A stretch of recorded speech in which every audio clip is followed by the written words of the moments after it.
So we're going to build a recirculating sluice, and because we're going to do this strictly indoors and it's about 30 degrees outside, everything's got to be self-contained. So the way we're going to do this is we're going to use this mini sluice here.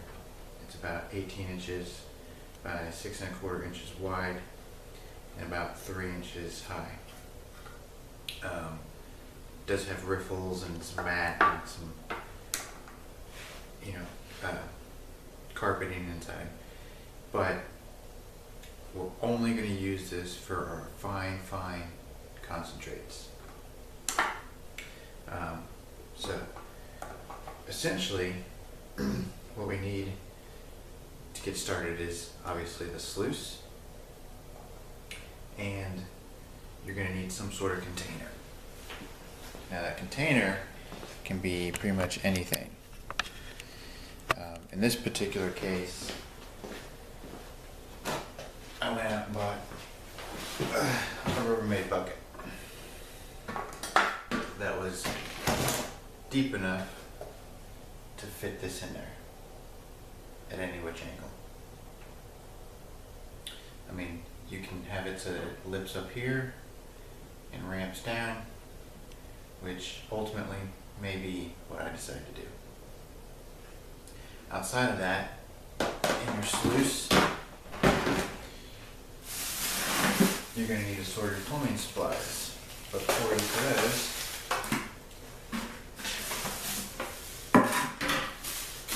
you're going to need some small buckets. Now in this particular situation, I may have gotten buckets that are too big. These are 5-quart buckets, which is like 1.25 gallons.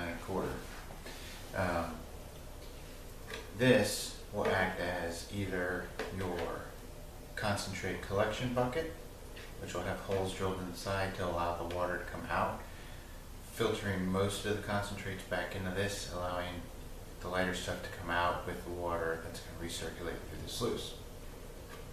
Or you can use this to put your pump in, have an inlet so that the water can come through. You put a paint strainer or something over the bucket, put the filter into that, or put the pump into that paint strainer. It acts sort of as a secondary filter. Your pump should already have some sort of filtering mechanism on it. Or you can use 2 buckets. One with the basket strainer for your pump, the other one to collect your lighter material from your concentrates and any missed gold. But for this particular situation, I'm going to pan the material first, then put it through the mini sluice, which I would consider more of a concentrator than a sluice. It's about as big as a bucket concentrator. So it depends on which route you want to go. Obviously this is going to be custom for your needs, because your sluice will be bigger, smaller, wider, whatever. But this is just a general, to give you a general idea.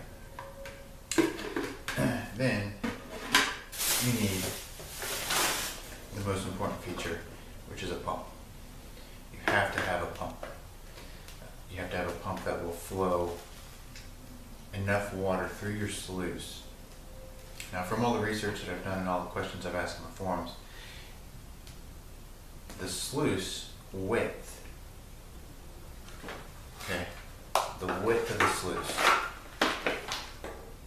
determines the flow. Because my sluice is only 6 1/4 inches, and because I'm only doing the ultra light, ultra fine concentrates, I think I can get away with, a adjustable pump up to 520 gallons per hour. Not gallons per minute, gallons per hour. And of course, I can adjust the angle if it's not enough flow. Now, speaking of angle, your slope, for every, every foot or 12 inches, the length of your slope, or the length of your sluice, is a 1-inch drop. this is 18 inches, so I'm going to do, you know, probably, I'd say 1.5 to start, and then depending on my flow, I'll adjust it probably no more than 2 to 3 inches. Okay, slope is very slight, very slight. And obviously it's trial and error. And then you'll need just your assorted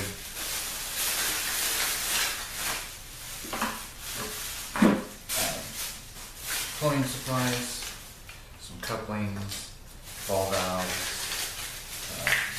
I bought extras because I'm not sure how I'm going to be able to piece this together. Don't forget your hose clamps. And obviously you'll need a piece of PVC and some hose to go to from your pump to your flow mechanism, however you decide to build it. So I'm going to go ahead and get started on this, and I'll get back to you. Okay, so there's one more important thing I forgot to mention. You need to have some kind of rack. You have to have your slope adjusted on a rack. In this case, I'm going to salvage something I've already had, you know, this little metal table here. I'm going to take these off, cut them down, and adjust it how I need it. This may not be the best solution, but I think it'll probably be the easiest for my situation, so I don't have to pull out the wood and start building, you know, wedges and ramps and such. So we'll give it a shot, and I'll get back to you as we get the build going on.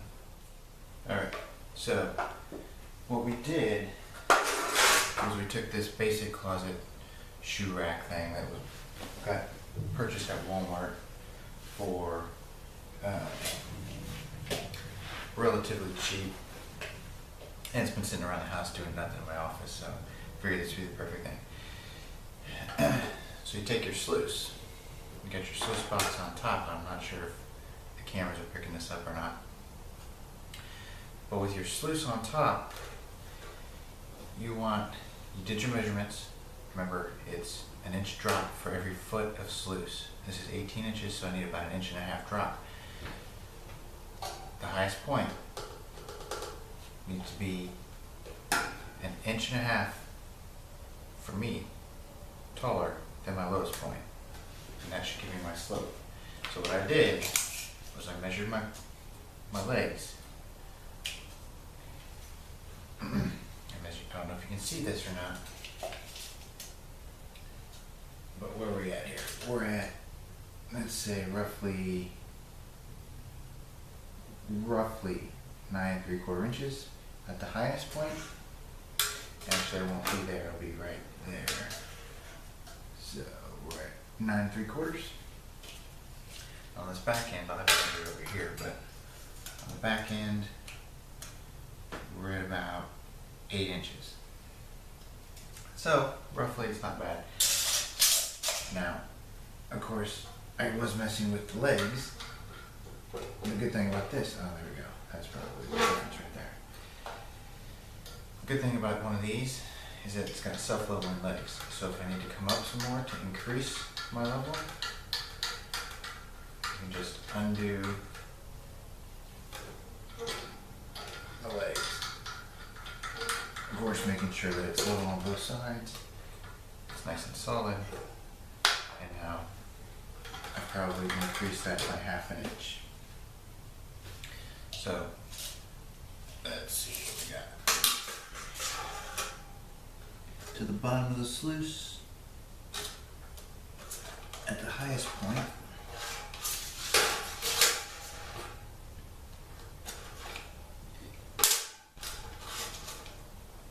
we're about 10 1/4.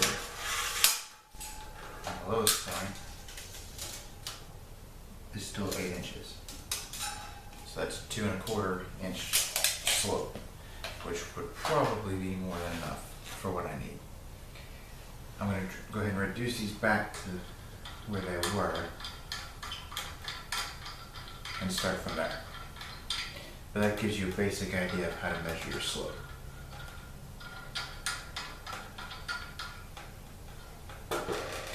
Again, your slope will vary depending on your water flow from your pump. Again, I'm using a fountain pump, which is not recommended, but it was more economical for me because the slope of this can be adjusted very easily.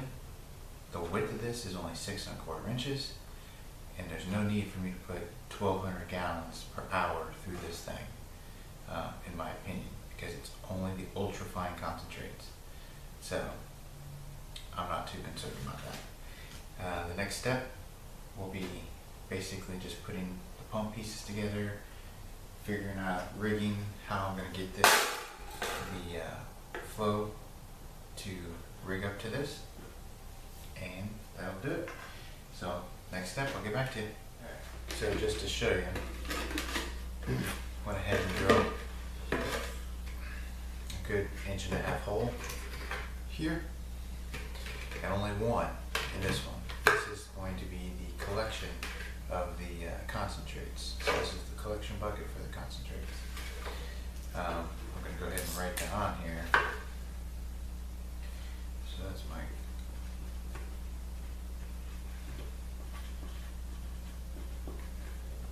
cons collection bucket. Let me do a mock-up here.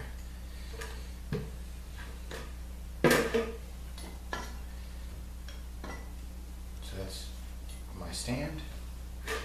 The cons collection bucket with the one hole will actually sit underneath here. And I'll probably have the outlet facing back. On this bucket, there's two 1.5-inch holes. This is the water return. The pump will sit inside here. And these holes I will have facing to the side, somewhere in that area. I've taken this, I've cut out a bar here to allow the water hose to go straight up, so that it comes out and over. I've taken out all these bars here to allow the flow of the sluice to go right in. Some bungee cords here.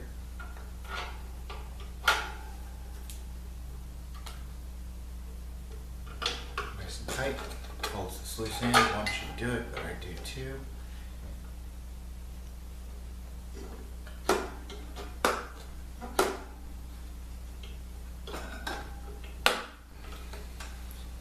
And there you go. Again, collection. I'm not worried about this because it'll be in the Rubbermaid, so don't forget the Rubbermaid access backsplash. This should be low enough down that there's not going to be water spraying out. A lot of the videos I've seen, people have water just spewing out over the edges. Put it inside the bucket. That's what I'm doing. I understand in some circumstances your sluice is way too big for that, so that's no fault of your own. Pump will be in here. In this particular case, I'm probably going to have to run out and grab a strainer because I did not pick one up, obviously.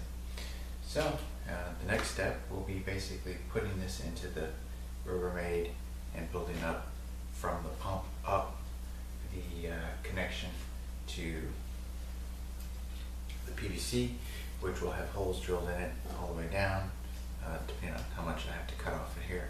And then we'll attach this somehow to the top, and basically this will just push water in, or I'll attach it to the back side.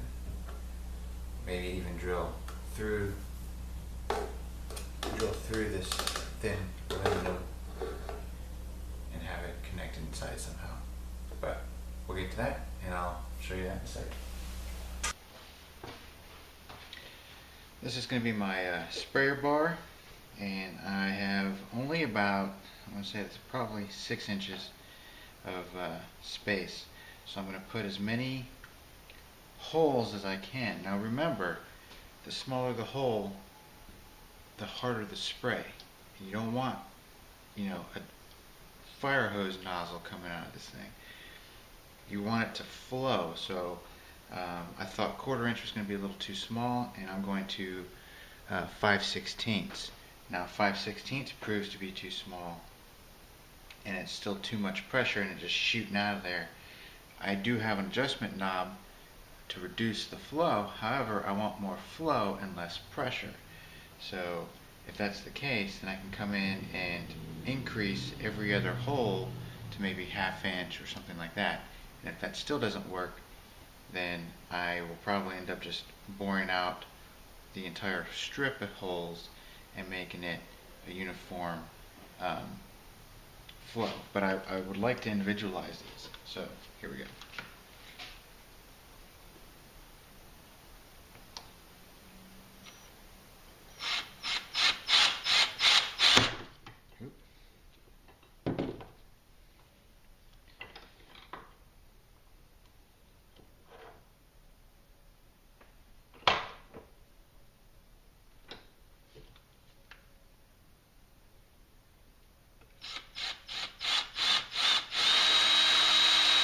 I've got 1, 2, 3, 4, 5, 6, 7, 8, 9, 10, 11.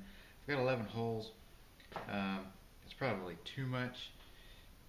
So really, I didn't leave myself any room to expand, with the exception of every couple of holes or so. Give this a shot and see how that turns out. Again, like I said, PVC, you know, it's cheap. I can just bore this out, or I can just use this scrap piece of PVC I have down here and do it over again. No big deal. And on to the next step, which is basically placement of the pump, and trying to, you know, choreograph how that's going to work.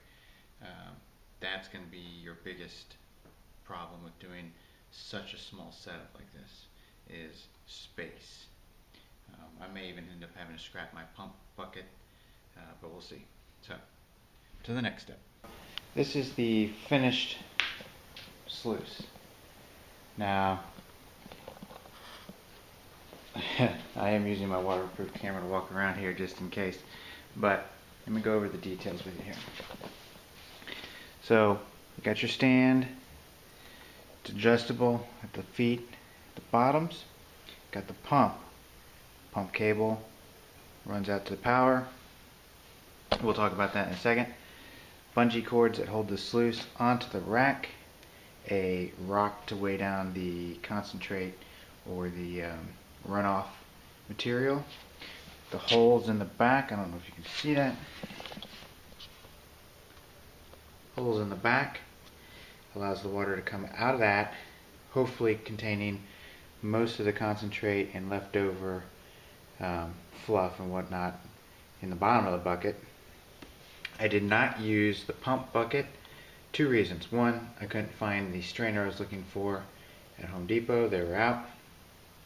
And 2, because my plumbing here was a little bit more complicated than I expected with such a small sluice and in such a tight space. The overall size of this thing is approximately, I'm just going to do a rough here, container and everything.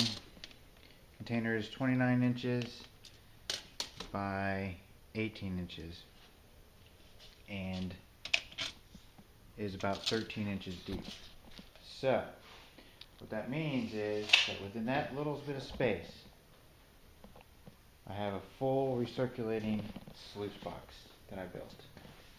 Now, in theory, what's going to happen is that when I turn this pump on, there won't be any leaks, which I'm not too sure of. I did use PVC cement on the end cap and the elbow here. I used bungee cords to hold the spray bar in place. Spray bar is as close to the bottom as possible of the sluice pan instead of coming up on top. And again, I had no place to mount it up on top. And 2, I think that if I can get a slow enough flow, I'll be able to adjust the angle of this, keeping that, and the flow will come out properly. If not, then I'll have to go and redo these holes here. Problem is I don't know what the setting is on the pump. There's a knob in the very back that I can turn to adjust the flow. Hopefully it's either on and not spraying all over my garage door, or off and I'm allowed to adjust it before it sprays all over the place. This will be the first run. Now back to this cable. This cable is an 8-foot long cable. It is coiled up, which is part of the reason why I was having so much problems getting it plumbed right. This cable goes into a power strip that is switchable. If you notice, the power strip is off right now, and it goes into the power. Why I do this is because once the pump is plugged in, it goes on. So this allows me to quickly switch on and off without risk of electrocution, unplugging and plugging in a hot source. So, in a sense, you know, these pumps are designed to go into GFCI or GCFI or whatever they're called outlets, which I have on the wall, which ties into that strip, which is protected, but goes to this, which is a quick on-off. This is not a surge protector. It's just a power strip, an on-off button. So I'm going to go ahead and get this dialed in, and we'll see what happens. That's the lowest setting, and that's 200, I believe it's 200 gallons a minute, and that actually looks pretty decent. I do see a little eddying in here, which hopefully will collect any gold underneath these ripples. The way you can tell is you can see it kind of circulating in some spots. Here there's a couple of bubbles, which I'm not sure if I break those up if they'll reappear, and they don't reappear.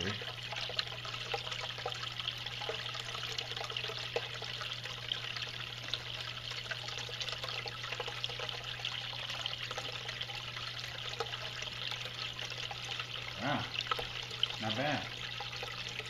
I'm actually kind of impressed. There's no leaks. It's a simple fountain pump. We'll just have to wait and test it with some material and see what happens. The good thing about this is even though it's on the lowest setting, I can still raise this up, increase the slope, and it should give me some more abilities for adjustment. So, without further ado, this is basically how you build a recirculating sluice in your garage. Everything's self-contained, no problem. I can change out the water when I need to, which, by the way, is extremely easy. You want to change out the water, you don't want to pick it up because you got a bad back. Use the pump. Take the pump, get another hose, attach the hose to that, run it out, and it'll pump out the water. No problem. Have a good one.